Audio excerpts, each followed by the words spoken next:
Gênesis capítulo 40, nós estaremos fazendo a leitura dos versos de número 8 e do verso de número 23.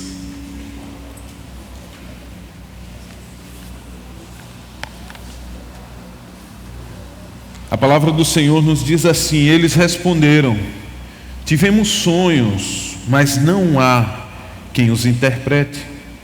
Disse-lhes José: não são de Deus as interpretações? Contem-me os sonhos. Verso de número 23. O chefe dos copeiros, porém, não se lembrou de José. Ao contrário, esqueceu-se dele. Pai, mais uma vez, nós nos achegamos a Ti, Senhor, em oração, para Te pedir que o Senhor tenha misericórdia de nós nessa manhã e fale ao nosso coração através da Tua palavra, Senhor. Que os nossos anseios e preocupações possam estar entregues às Tuas mãos e que possamos ter o nosso coração e a nossa mente cativos na Tua presença. É isso que nós Te pedimos em nome de Jesus. Amém. Meus irmãos, acredito que você já ouviu falar de um teólogo pastor chamado R.C. Sproul. Ele é considerado a maior autoridade dos tempos atuais, apesar de ter falecido recentemente, quando se fala de soberania de Deus. E ele diz o seguinte: a doutrina da providência é uma das mais fascinantes, importantes e difíceis da fé cristã. Ela lida com questões difíceis como o poder causal e a autoridade de Deus interagem conosco, ou como o governo soberano de Deus se relaciona com as nossas escolhas espontâneas, como o governo de Deus está relacionado com o mal e o sofrimento neste mundo, e como a oração tem alguma influência sobre as decisões providenciais de Deus. Uma breve etimologia da palavra providência: nós vamos encontrar o prefixo pro, que significa antes, e a raiz do verbo vidência, que significa ver. Então, literalmente, a palavra providência significa ver de antemão. Porém, é preciso a gente fazer uma distinção rápida entre providência e presciência. A presciência de Deus nos remete ao fato de Deus olhar para os corredores do tempo e de antemão saber todas as coisas que irão acontecer. Porém, a providência nos faz olhar para o governo ativo de Deus quanto ao universo, porque Ele é de fato um Deus que vê tudo o que acontece no universo. E não somente vê, mas sua mão poderosa conduz todas as coisas sem sombra de dúvida. E nos capítulos 37 e 39, nós vimos um pouco de como Deus vem agindo em todas as coisas para executar o seu plano na vida de José. Ficamos admirados no capítulo 37, quando o autor bíblico nos apresenta um José que não é aquele menino bonzinho que a gente pensava que ele era. José, ele, por ser o predileto do seu pai, ele aproveitava-se dessa condição para provocar os seus irmãos, além de ser um verdadeiro dedo duro das coisas que os seus irmãos faziam. E os erros de Jacó como pai, e dessa falha na criação de José, foram tentativa de assassinato, mentiras e ocultação de cadáver vivo. José, ele não estava morto fisicamente, mas em pouco tempo ele passa da condição de filho preferido de Jacó a escravo no Egito. Contudo, quando a gente vai para o versículo 2 do capítulo 39, Moisés ele nos diz que o Senhor estava com José, de modo que este prosperou. José, ele passa a morar na casa de Potifar, oficial do faraó, que percebeu que o Senhor estava com ele e por isso o tornou o administrador de todos os seus bens. Aparentemente, bons ventos começaram a soprar na vida de José. Não sabia ele que o seu compromisso com Deus o levaria a tempos difíceis, o levaria para a prisão. José, ao rejeitar os assédios da mulher de Potifar, é acusado falsamente e preso por algo que não havia cometido. E José volta ao fundo do poço. Não é assim nas nossas vidas, irmãos. Uma hora nós estamos desfrutando das benesses de Deus, mas de repente somos abalados por circunstâncias que nos levam do céu a um inferno em poucos instantes. O dia ensolarado se torna uma severa tempestade sobre nós, que muitas vezes nos faz duvidar da soberania de Deus. E chegamos até a perguntar: onde Deus está?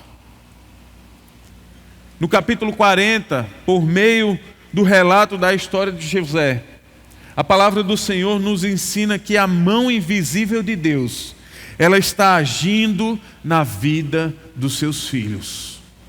A mão invisível de Deus, ela está agindo constantemente em nossas vidas.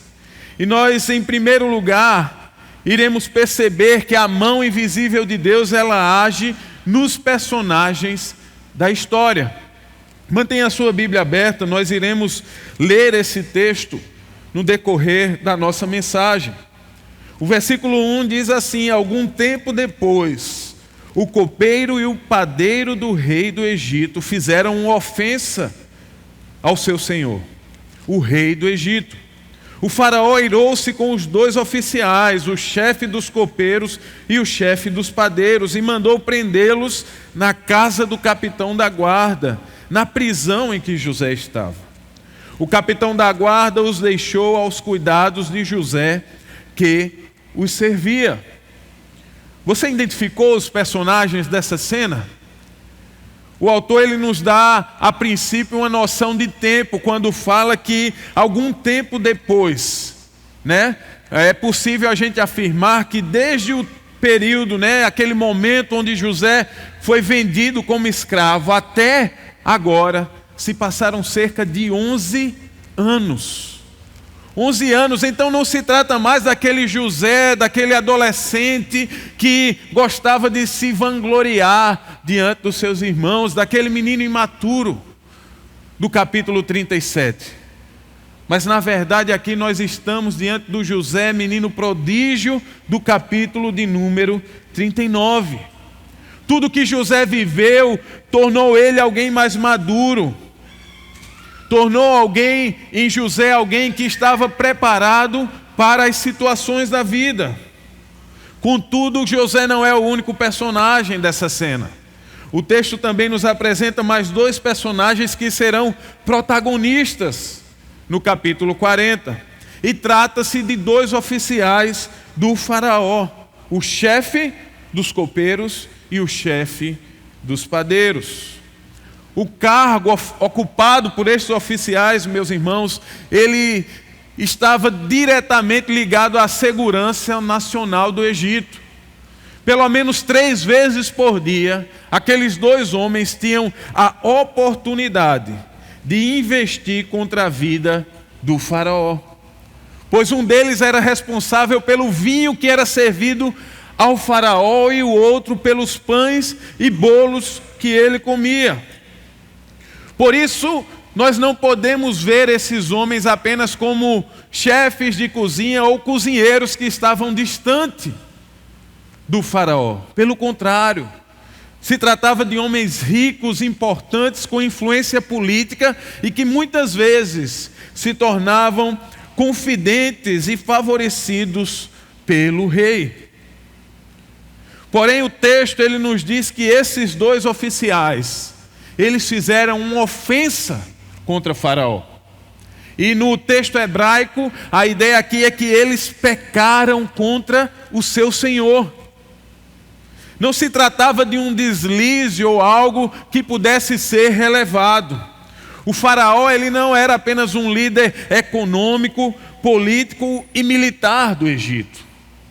mas ele era visto como um Deus. Os faraós, eles eram vistos perante o povo como filhos diretos do Deus Osíris. Portanto, eles agiam como intermediários entre Deus e o povo. E Faraó, ele decide enviar aqueles 2 oficiais para a prisão, até o momento em que lhes seriam dadas as sentenças. Mas, meus irmãos, existe algo ainda importante para a gente observar nessa primeira parte do texto, que é o cenário onde essa história acontece. Veja o versículo de número 3. Os oficiais do faraó, eles foram enviados para onde? Para a prisão na casa do capitão da guarda. Você lembra de alguém com esse título? Se você olhar para Gênesis 37, versículo 36, a palavra do Senhor nos diz que os midianitas venderam José a Potifar, oficial de Faraó e capitão da guarda.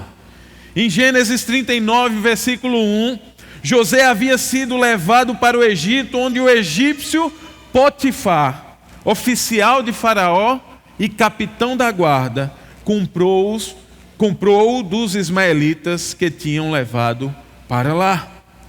Por mais que no texto do capítulo 40 o nome Potifar esteja omisso, não é errado nós pensarmos que José e aqueles 2 oficiais reais estavam na mesma prisão, nas dependências da casa de Potifar.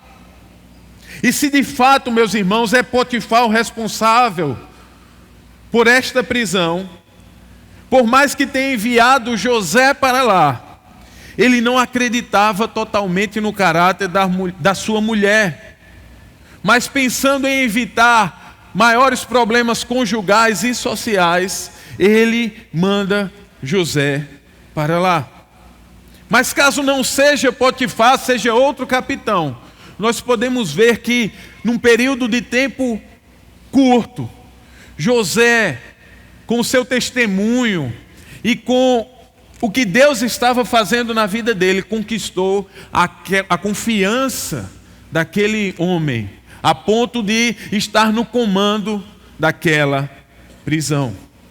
Nos versos de 4 a 8, o texto nos fala: depois de certo tempo, o copeiro e o padeiro do rei que estavam na prisão sonharam. Cada um teve um sonho, ambos na mesma noite, e cada sonho tinha a sua própria interpretação. Quando José foi vê-los na manhã seguinte, notou que estavam abatidos. Por isso perguntou aos oficiais do faraó, que também estavam presos na casa do seu senhor: por que vocês estão com um semblante triste? Eles responderam: tivemos sonhos, mas não há quem os interprete. Os chefes, os oficiais, eles estavam perturbados. A perturbação era tão grande que era visível na face deles. E era característico do povo egípcio a valorização da revelação dos deuses através dos sonhos.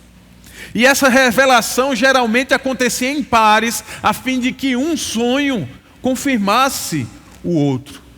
Porém, como nos diz o verso de número 5, cada sonho ele tinha a sua própria interpretação. Eles estavam perturbados por causa dos sonhos, mas não somente isso. Eles estavam aflitos porque onde eles estavam, não havia ninguém que pudesse interpretar os sonhos. E essa atividade de interpretar os sonhos era algo comum no Egito. Haviam profissionais especializados na arte de interpretar sonhos. Porém, meus irmãos, esses profissionais não trabalhavam em prisões. E não bastava o fato de estar na prisão injustamente, nós encontramos José mais uma vez diante do problema ou da situação a qual ele foi levado para o Egito. Sonhos. Mas a lição que nós precisamos absorver nessa primeira parte não está relacionada aos sonhos, e muito menos ao pecado que aqueles dois oficiais tinham praticado. Através da vida de José, nós precisamos aprender a não deixar que as adversidades da vida nos tornem pessoas egoístas. José, ele tinha todos os motivos e razões para desprezar aqueles prisioneiros. Ele era um estrangeiro, ele estava ali injustamente, ele não estava no seu país, ele não vivia com o seu povo. Ele estava pagando algo que não devia estar na sua conta. Por que ele haveria de se importar com a tristeza daqueles dois oficiais?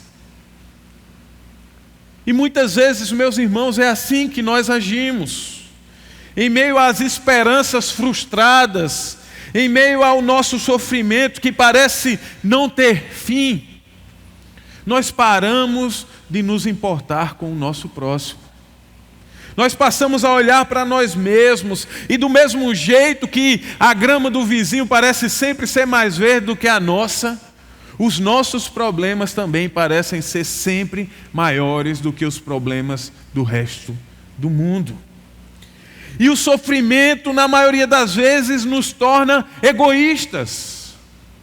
Faz com que a gente olhe para nós mesmos o tempo todo. Nós queremos a empatia dos outros, queremos que as pessoas cheguem para nós e nos perguntem: como é que você está? O que é que está passando? Mas nós não estamos dispostos a carregar o fardo dos nossos irmãos. E eu digo para mim e para você: não sejamos egoístas. Sejamos como José, sejamos como Jesus. Lá em Mateus capítulo 9, versículo 36, a palavra do Senhor nos diz que, ao ver as multidões, qual era a atitude de Jesus? Ele tinha compaixão delas, porque andavam aflitas e desamparadas como ovelhas sem pastor. Essa é a realidade do mundo em que vivemos. Vivemos em meio a pessoas que estão aflitas por causa dos seus problemas, por causa da família, da criação dos filhos, dos problemas no casamento, aflitas por causa dos seus próprios pecados. E é nessas horas que o Senhor também tem o propósito de nos usar, nos dá a oportunidade de sermos parecidos com Cristo Jesus. Precisamos ser compassivos, seja empático, pare, sente um pouco, dê atenção a alguém e carregue um pouco do fardo do seu irmão. O apóstolo Paulo, ele nos instrui através daquilo que fala aos Gálatas, dizendo: levem os fardos pesados uns dos outros e assim cumpram a lei de Cristo. Você pode até pensar: mas essa pessoa, esse meu irmão, ele está passando por isso porque é consequência das escolhas dele. Mas eu quero lhe lembrar, você também não merecia. Nós também não merecíamos a compaixão de Cristo Jesus, do nosso Deus. Mas Cristo, ele tomou para si o nosso fardo, ele tomou para si o peso dos nossos pecados. Nós também não merecíamos, meus irmãos, mas Cristo, ele teve compaixão de nós. E penso também que essa cena, ela nos remete a algo que aconteceu forçadamente com José, porém muitas vezes na nossa vida, nas nossas famílias, acontece espontaneamente. E a pergunta que nós precisamos refletir é: será que os nossos filhos estão preparados para viver no mundo? Como vimos no capítulo 37, Jacó, ele cometeu vários erros na criação dos seus filhos. Porém, o favoritismo de José colocou José mais próximo do seu pai. Fez com que Jacó tivesse mais tempo para discipular José, para ensinar José a amar a Deus, para ensinar a José quem era o Deus verdadeiro.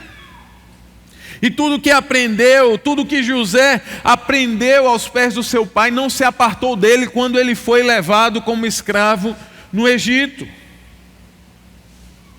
E muitas vezes essa é a nossa situação, meus irmãos. Talvez nos nossos planos para o futuro, para os nossos filhos, você e eu pensamos, como vai ser bom quando meu filho for estudar nos Estados Unidos, na Europa. Mas a pergunta é, será que eles estão preparados? Será que os nossos filhos estão preparados para enfrentar as salas e os corredores obscuros das universidades? Será que quando eles chegarem e forem apresentados as diversas doutrinas e ideologias que regem o mundo em que vivemos, será que essas ideologias encontrarão o Evangelho plantado em seus corações? Por isso, meus irmãos, pais e mães, nós temos um grande desafio. Nós não podemos negligenciar a responsabilidade missionária que nós temos dentro do nosso lar. Como disse um pastor bem conhecido chamado Walden Balkan, se os pais têm criado os seus filhos para serem médicos, advogados, esportistas, músicos, mas não os criam para honrar e obedecer a Deus, eles falharam. Que o Senhor tenha misericórdia de nós. Nós precisamos dar mais atenção aos nossos filhos. Nós precisamos valorizar o tempo do culto doméstico, o tempo que nós paramos para orar e ler a Bíblia e ensinar de maneira didática e prática os nossos filhos a amar a Deus também. Domingo passado, acredito que todos presenciaram algo que é precioso demais para a nossa igreja, que é o batismo infantil. E como diz o ditado popular, ajoelhou, agora tem que rezar. Você que batizou o seu filho no domingo passado, você tem uma grande responsabilidade. Nós temos uma grande responsabilidade, nós assumimos um compromisso com Deus e diante da igreja e não podemos negligenciá-lo. É nosso dever ensinar os nossos filhos a amar a Deus acima de todas as coisas. E estejamos certos, meus irmãos, que em qualquer lugar que eles forem, se o Evangelho estiver plantado em seus corações, o Senhor estará com eles. Tudo que foi semeado, ensinado, regado, frutificará em honra e glória ao Senhor. Em segundo lugar, nós podemos perceber o agir da mão invisível de Deus nos capítulos da história. Vamos ler o verso de número 8 até o verso de número 19. Eles responderam: tivemos sonhos, mas não há quem os interprete. Disse-lhe José: não são de Deus as interpretações? Contem-me os sonhos. Então o chefe dos copeiros contou o seu sonho a José. Em meu sonho vi diante de mim uma videira com 3 ramos. Ela brotou, floresceu e deu uvas que amadureciam em cachos. A taça do faraó estava em minha mão. Peguei as uvas e as espremi na taça do faraó e a entreguei em sua mão. Disse-lhe José: esta é a interpretação. Os 3 ramos são 3 dias. Dentro de 3 dias o faraó vai exaltá-lo e restaurá-lo à sua posição.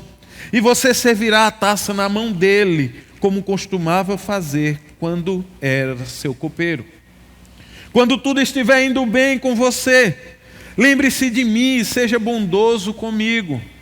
Fale de mim ao faraó e tire-me desta prisão. Pois fui trazido à força da terra dos hebreus, e também aqui nada fiz para ser jogado neste calabouço. Ouvindo o chefe dos padeiros essa interpretação favorável, disse a José: eu também tive um sonho. Sobre a minha cabeça havia 3 cestas de pão branco. Na cesta de cima havia todo tipo de pães e doces que o faraó aprecia, mas as aves iam comer da cesta que eu trazia na cabeça. E disse José: esta é a interpretação. 3 cestas são 3 dias. Dentro de 3 dias o faraó vai decapitá-lo e pendurá-lo numa árvore, e as aves comerão a sua carne. Meus irmãos, a fala de José, ela é claramente uma declaração de fé. Quando ele, através de uma pergunta retórica, ele afirma: não é de Deus as interpretações. José, por mais que estivesse há bastante tempo sofrendo, numa terra estranha, ele não havia perdido a fé em Deus. Apesar dele estar na prisão e daqueles oficiais que haviam pecado contra o faraó não terem acesso aos profissionais que interpretavam sonhos, o Deus de José, ele não estava preso, mas estava com ele na prisão. E as circunstâncias que José estava enfrentando não tiraram a fé do seu coração. E de alguma forma, José, ele tinha certeza de que os sonhos que ele tinha tido na casa do seu pai, eles haveriam de se cumprir um dia. E os sonhos que estavam perturbando aqueles oficiais na cela daquela prisão, estavam dentro do propósito deste Deus que conduz todas as coisas. O copeiro, o chefe dos copeiros, ele é o que dá o start nesse relato dos sonhos. 3 ramos, 3 dias, ele voltaria a estar servindo o faraó. Possivelmente José sabia que daqui a 3 dias seria o aniversário do faraó, e na oportunidade, a sentença daqueles homens seria dada. E a posição de honra daquele copeiro seria restaurada completamente. Ele voltaria a ser aquele responsável por entregar na mão do faraó a bebida, o vinho que ele tomava todas as horas. E essa iniciativa do copeiro em ser o primeiro a contar o sonho em si e a interpretação que José dá a ele, comprovam a inocência daquele copeiro. Agora ele estava com a consciência limpa de que em pouco tempo a sua sentença favorável lhe seria dada. E José aproveita dessa oportunidade para pedir a ele que tenha clemência. José diz: olha, quando você estiver lá, na sua posição de influência, lembre-se de mim. Não se esqueça do que nós vivemos aqui na prisão. Porque, meus irmãos, por mais que José tivesse fé em seu coração, por mais que José tivesse a certeza de que Deus estava com ele ali, ele ainda permanecia inconformado com o que estava vivendo. E de alguma forma ele queria se livrar daquela prisão. Mas nós precisamos olhar também para o chefe dos padeiros, que tem uma atitude no mínimo suspeita. Com base nos costumes do seu povo, com base no comportamento da sua cultura, ele fica esperando a interpretação de José em relação ao sonho do seu companheiro, para assim depois dizer que também havia tido um sonho.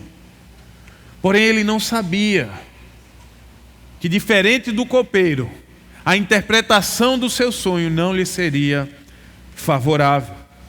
O sonho do padeiro, ele foi mais simples, porém a sua interpretação, ela foi mais assustadora.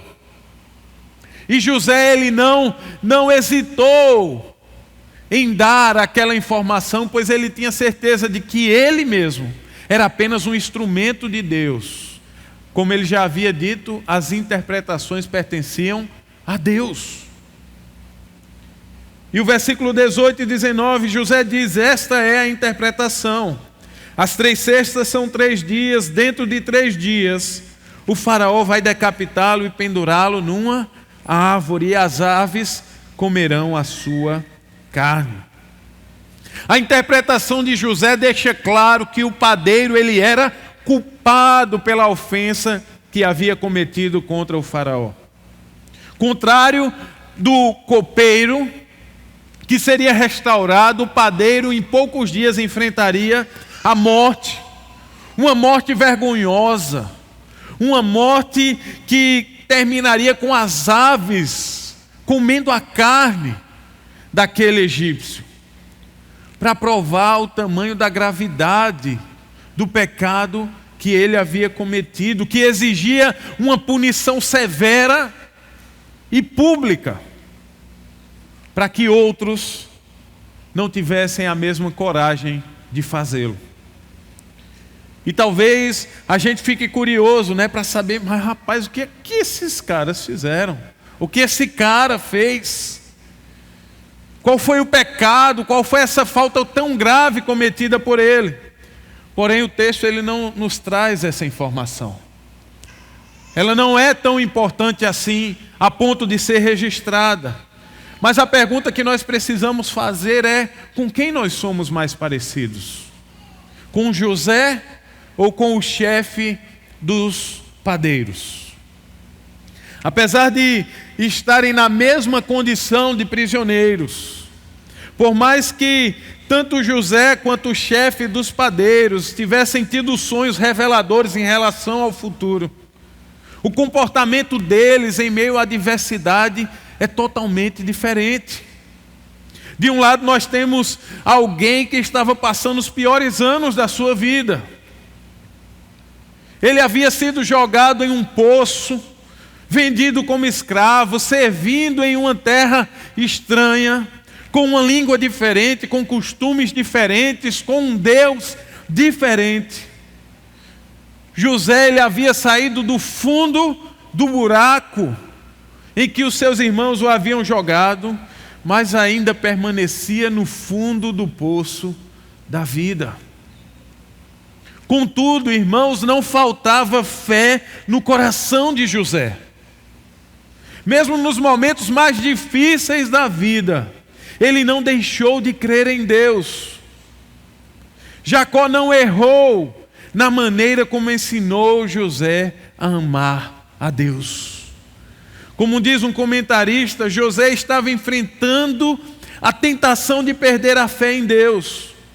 No entanto, apesar de seus desapontamentos pessoais, ele tinha ainda notável fé na bondade e no poder de Deus. Cria confiadamente que o Senhor havia dado esses sonhos a esses homens por sua bondade, a fim de comunicar-se com eles, e que era bastante poderoso para realizar aquilo que fora profetizado por meio dos sonhos.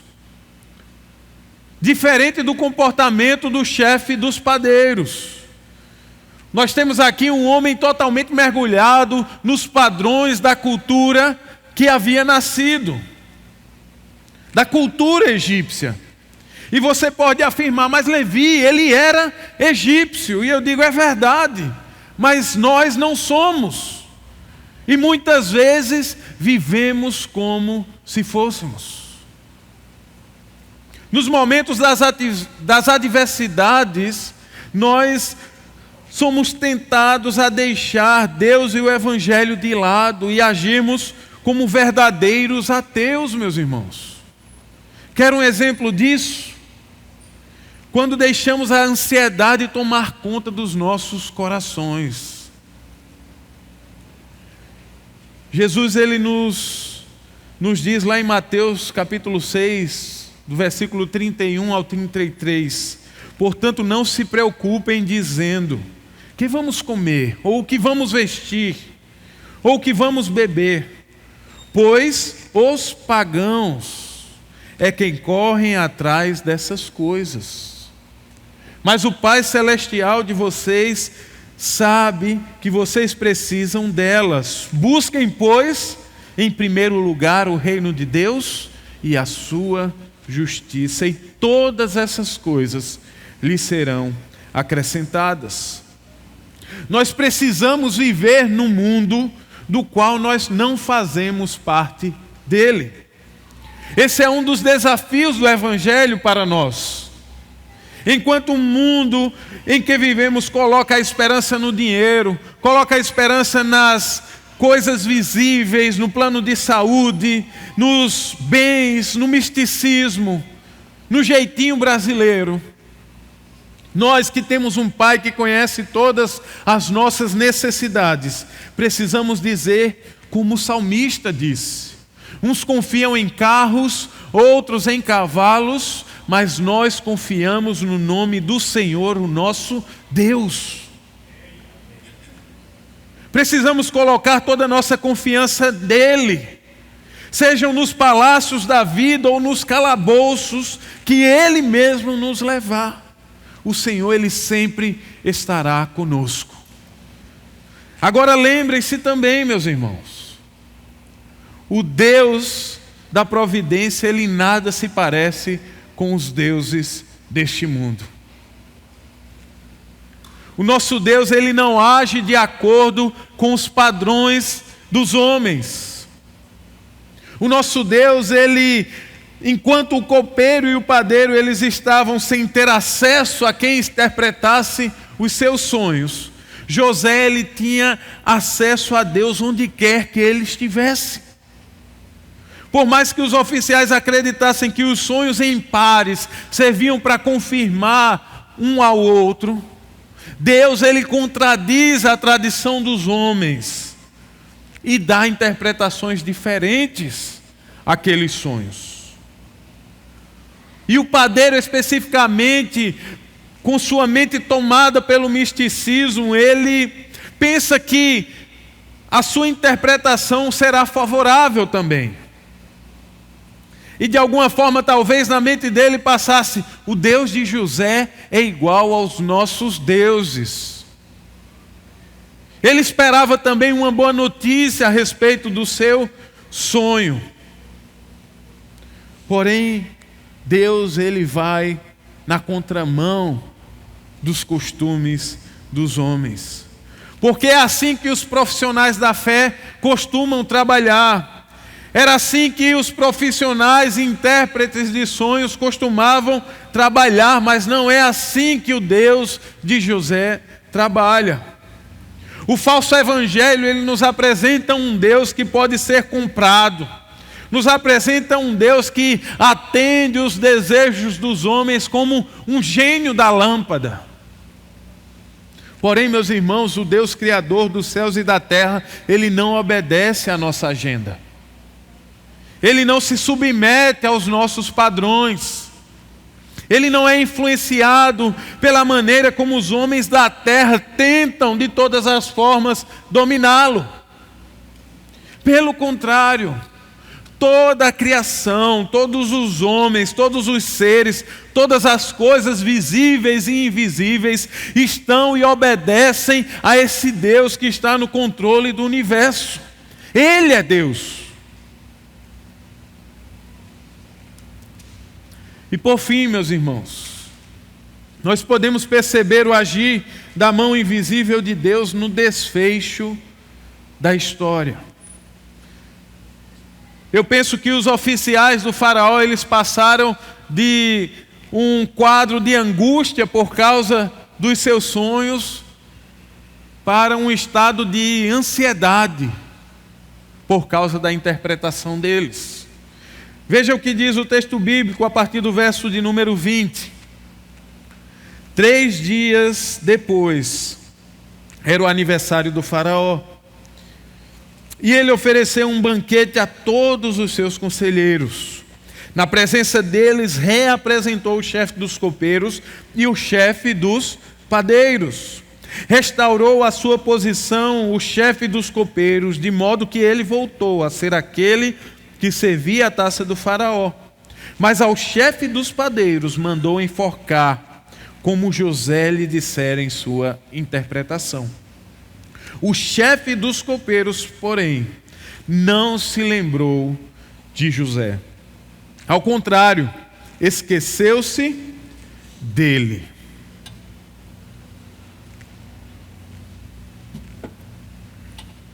Segundo esse texto, todas as interpretações de José elas foram verdadeiras. Alguns estudiosos eles vão afirmar que esses dois oficiais eles passaram quase um ano esperando essa sentença. Eles passaram bastante tempo até o dia em que fosse montada toda uma investigação para encontrar o verdadeiro culpado pela ofensa contra o faraó.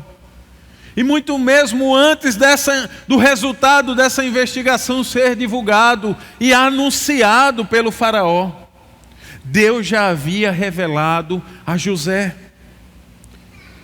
E como diz outro comentarista bíblico a respeito desse texto, as palavras e frases específicas ditas ao copeiro no versículo 13 e ao padeiro no versículo 19 são repetidas na conclusão para sublinhar a precisão com que as predições de José foram cumpridas.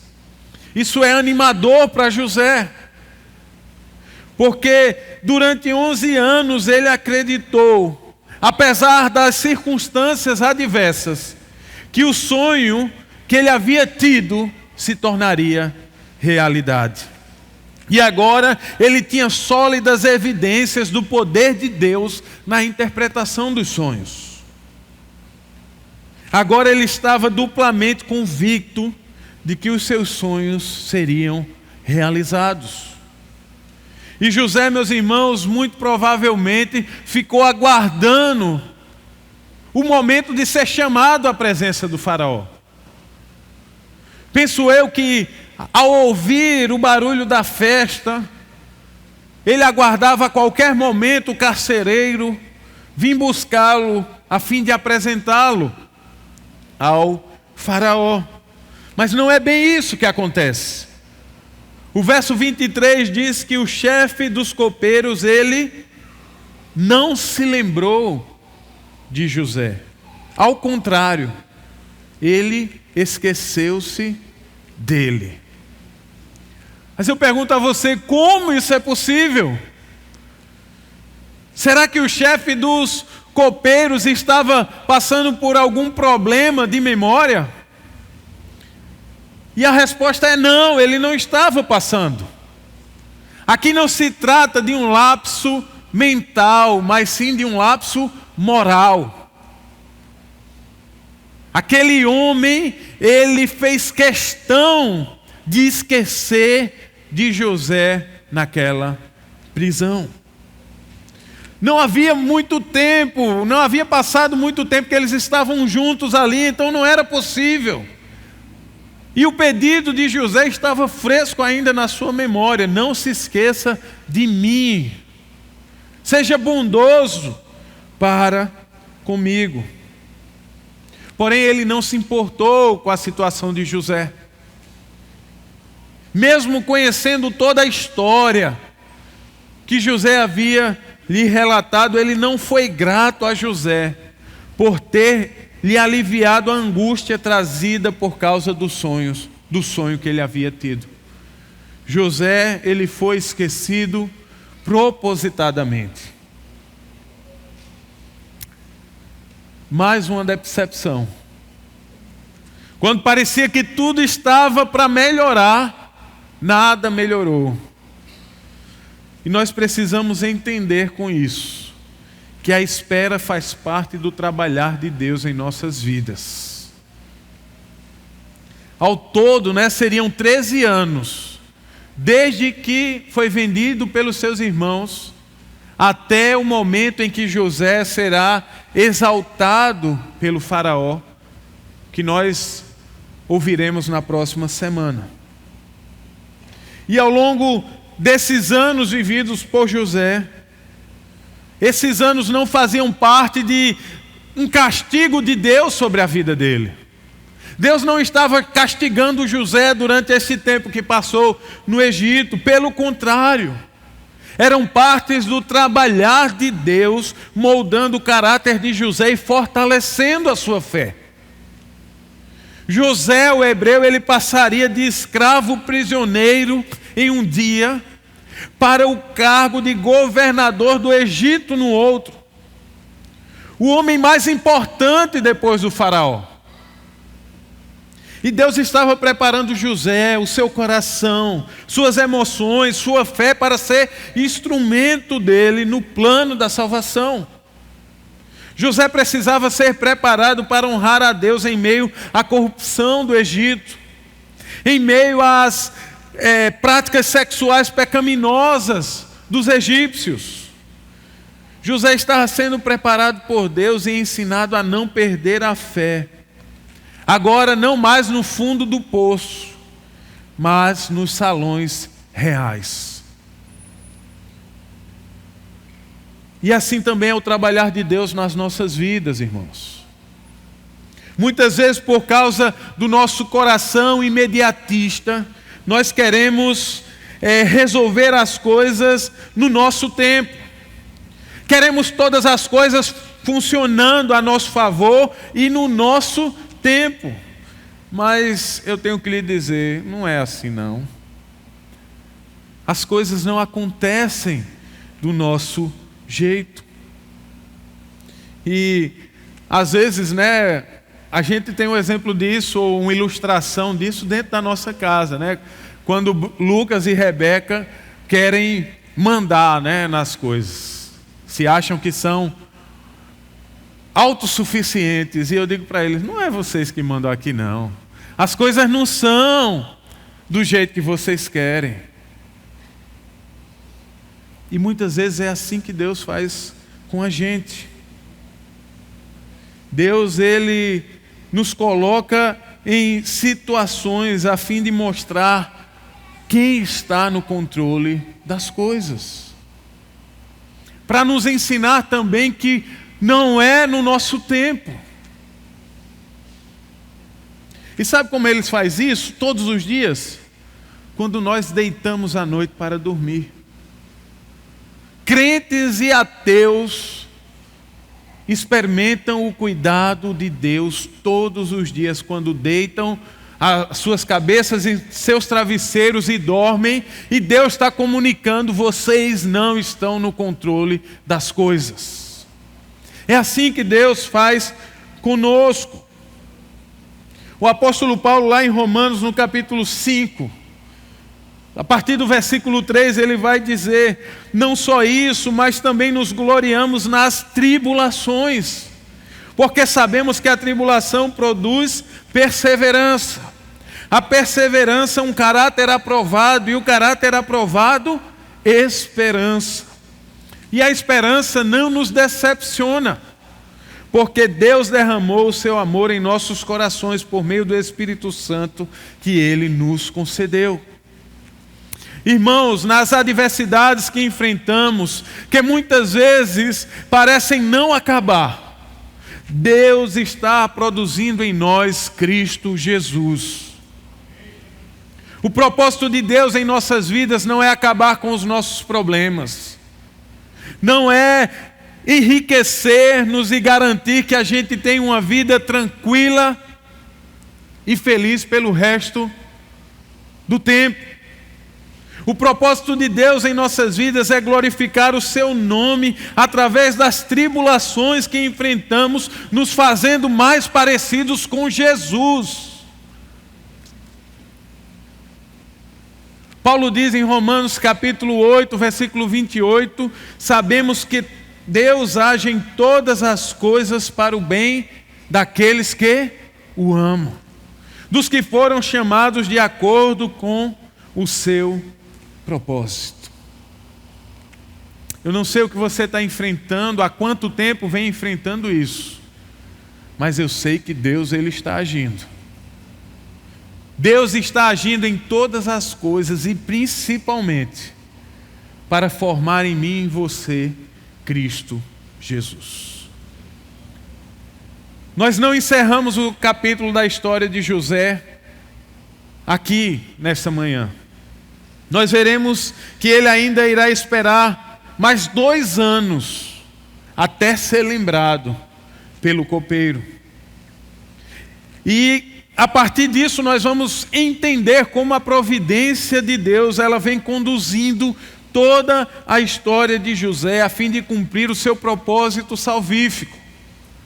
A história da providência ela está relatada nas histórias dos povos da terra.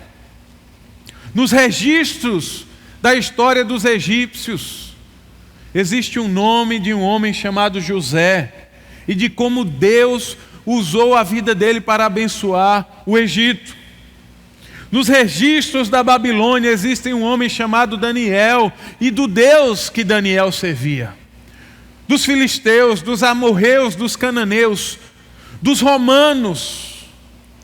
Eles não poderão apagar a história daquele homem chamado Jesus que foi crucificado como rei dos judeus, morto pelos pecados da humanidade. E talvez você esteja na mesma situação que José, esquecido em alguma prisão da vida. Está esperando, aguardando, orando, suportando por tanto tempo para que Deus haja e cumpra o seu propósito em sua vida. Talvez você esteja se sentindo como José, ou talvez sentindo que Deus esqueceu de você. Tantas alvoradas, ameaçaram surgir, porém a falta de esperança tomou conta do seu coração mais uma vez, ao ver a situação permanecendo em sua vida. Mas talvez você também precise ser lembrado nessa manhã que o tempo de Deus ele é perfeito.